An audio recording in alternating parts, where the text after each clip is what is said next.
पिंकी के पति कमलेश की दुकान पर गांव का गुंडा जग्गू दादा आता है और धमकी देकर जाता है कि अगर उसने 1 लाख रुपए नहीं दिए तो वो दुकान तोड़ देगा।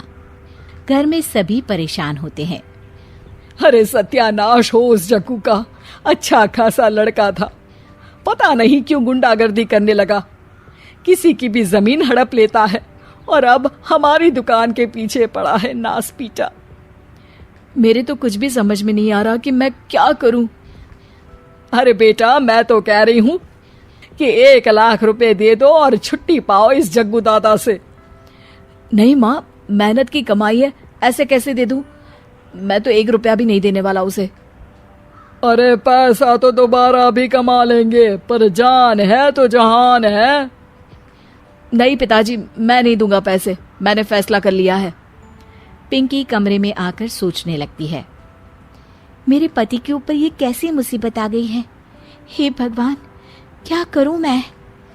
तभी उसे जादुई पत्थर से आवाज सुनाई देती है, दन दना दन दन दन दन, जो चाहे वो तू बन।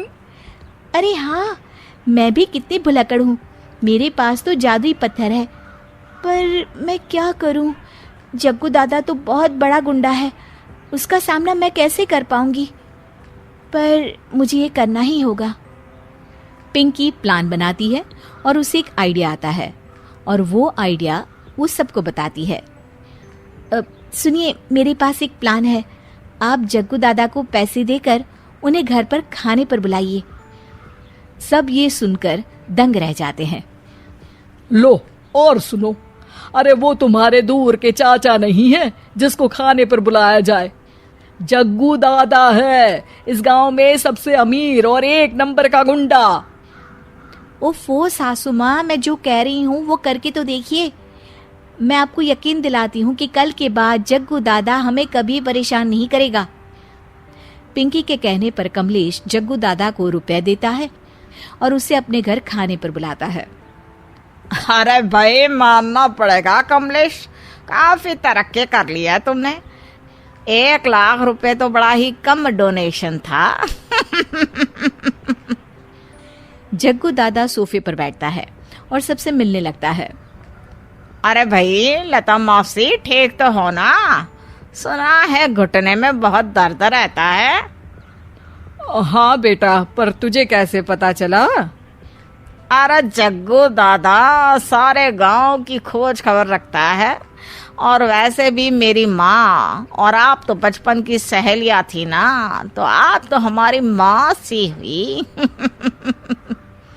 मौसी कहकर 1 लाख रुपए का चूना लगा रहा है कमबख्त।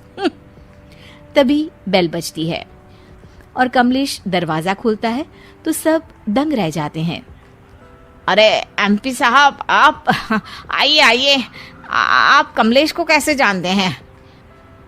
अरे भाई, कमलेश हमारे बड़े ही अच्छे मित्र हैं और मैंने सुना है कि आप इनकी दुकान हड़पना चाहते हैं, इनसे चंदा भी मांगते हैं आप।